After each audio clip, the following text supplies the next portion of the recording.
Previously, we have discussed mainly the statistical tools for analyzing categorical data.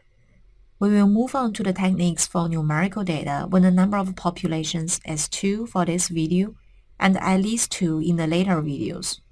There are two tests, namely two-sample z-test and two-sample t-test. Let's take a look at this particular case problem.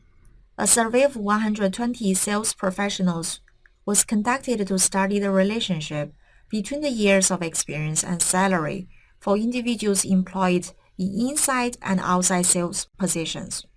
3 variables were collected.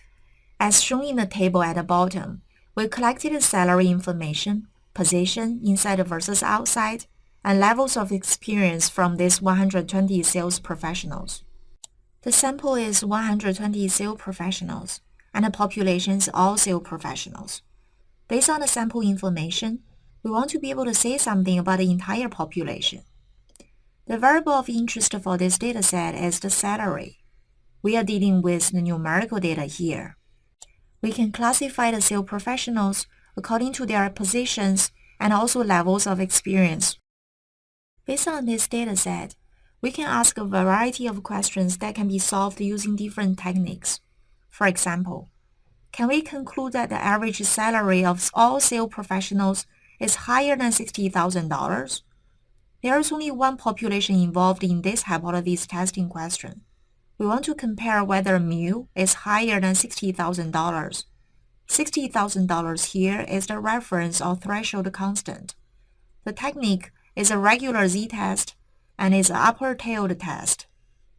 We could also compare the average salary of outside sales professionals with that of inside sales professionals.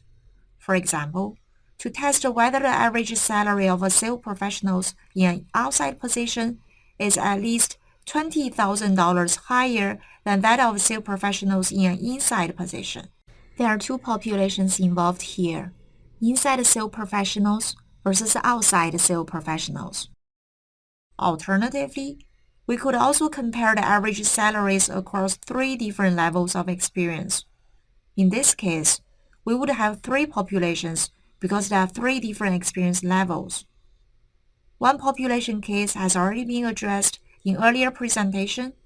We will focus on the techniques involved for 2 population means comparison in this presentation. The technique for hypothesis testing question for 3 population mean comparison would be one-way analysis of variance, which will be discussed in later presentation. All formulas needed for analyzing numerical data can be found in the formula table posted on our course website. This table again is split into 2 parts. The first part is for estimation and the second part is for hypothesis testing. Within the estimation part, the table is further divided into 1 population and 2 population cases. For 1 population, whether we would have to use a z multiplier or t multiplier depends on whether the population standard deviation sigma is given or not. If population standard deviation sigma is given, it would be a z multiplier, and it would be a t multiplier if it is not given. We have already discussed this in previous presentation. For 2 populations, we usually try to estimate the difference between 2 population means. Whether it would be a z multiplier or t multiplier, again, it would depend on whether both of the population standard deviation sigmas are given. If both of the standard deviations are given, it would be a z multiplier. If either one of those 2 sigmas is not given, it would be a t multiplier.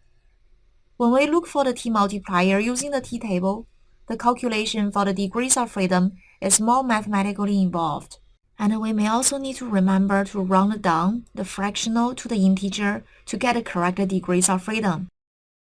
For hypothesis testing questions, the same kind of rules can be also applied here. For 1 population, we usually compare the population mean with some threshold or reference mean. Whether it will be a z-test or t-test, it depends on whether population standard deviation sigma is given or not. For 2 populations, we can convert the comparison of 2 population means to the comparison of the difference in 2 population means to some threshold or reference point, D0 here. If both sigma 1 and sigma 2 are given, it would be a z-test. If at least one of the two sigmas is not given, it would be a t-test. When both sigmas are given, the z-test is also called a two-sample z-test because we need to have two sets of different samples to carry out this hypothesis test. When at least one of the two sigmas is missing, it would be called a two-sample t-test. Example 1. The management of Recover Fast Hospital, RFH, claims that the average length of stay in their hospital after a major surgery is less than the average length of stay at the general hospital, GH. The following data have been accumulated to test their claim. The table provides summary statistics for two samples collected from the RFH and the GH.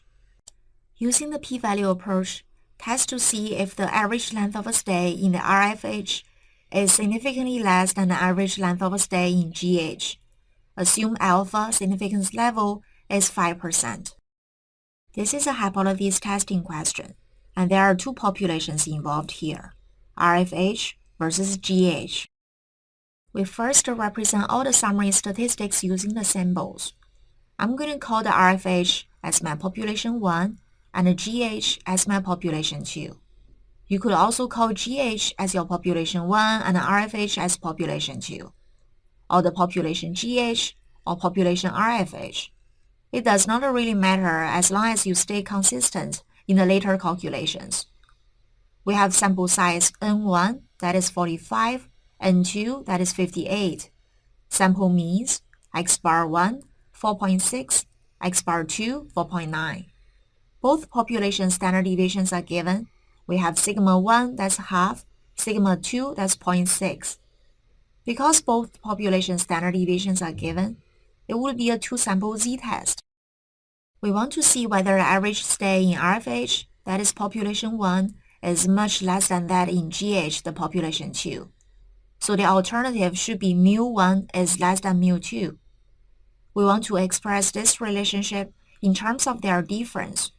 Mu1 less than mu2 is equivalent as mu1 minus mu2 is less than 0. Similarly, the null could be rewritten as mu1 minus mu2 is more than or equal to 0. Clearly, this is a lower-tailed test. This is the relevant formula from the formula table. D0 here is 0. D0 is usually 0, but in theory, it could be any constant number. To find a z-test statistic, we would have to find a numerator first. The numerator standard error is found to be 0.108455, and the test statistic is a z-score of negative 2.77. The p-value for this lower-tailed test is just a probability less than negative 2.77, that is found to be 0.0028 using the z-table. Comparing this p-value with 5% alpha, we rejected the null and conclude that mu is indeed less than mu2, and the average length of stay in RFH is significantly less than the average length of stay in GH. Specific Motors of Detroit has developed a new automobile known as the M car. 24 M cars and 28 J cars from Japan were tested to compare MPG performance. The summary statistics from these two samples are presented in a table format. Part A. Develop a 90% confidence interval estimate of the true difference between the MPG performance of the two models. Is there a statistically significant difference? Part B. Can we conclude, using a 5% significance level, the MPG performance of M cars is greater than the MPG performance of J cars? Part A is an estimation problem at 90% confidence level. Part B is a hypothesis testing question. We first summarize all the information from the table. Because we only have the sample standard deviations, S1, S2, it would be a t-multiplier when we construct a confidence interval estimate for the difference. A 90% confidence interval has the form of a point estimate plus minus the margin of error, which involves a t-multiplier. To find this t-multiplier, we would have to find the degrees of freedom first. Using this complicated formula, we would be able to find the degrees of freedom to be 40.58. Some words of caution here is that There are many squared terms here in both the numerator and also the denominator. You may find it helpful to break the formula into several parts. Calculate each part individually rather than try to enter everything into your calculator. I also have a rough method for you to double check to see whether your degrees of freedom is correct. The degrees of freedom should not be too different from n1 minus 1 plus n2 minus 1. In our case, that is 50. I understand that 40.58 appears to be somewhat different from 50, but they do not differ in a few degrees of orders. That is a good sign, indicating we have calculated degrees of freedom correctly. We round 40.58 to 40, and the t-multiplier for 90% confidence level is 1.684 from the t-table. The rest of the calculation is pretty standard. The interval estimate for the difference between the MPG performance of the two models is 1.45 to 3.55. You could also get an interval of negative 1.45 to negative 3.55, depending on whether you used population 1 subtract population 2 or population 2 subtract population 1. The question also asks us whether the difference is statistically significant. To solve this problem, what you need to do is just to take a look at the confidence interval we just calculated. Does it contain 0 or not? 1.45 to 3.55, the interval we got for A, does not contain 0. So that means the difference is statistically significant. If you were to use negative 1.45 to negative 3.55, again, this interval doesn't contain 0. That means the difference is significant.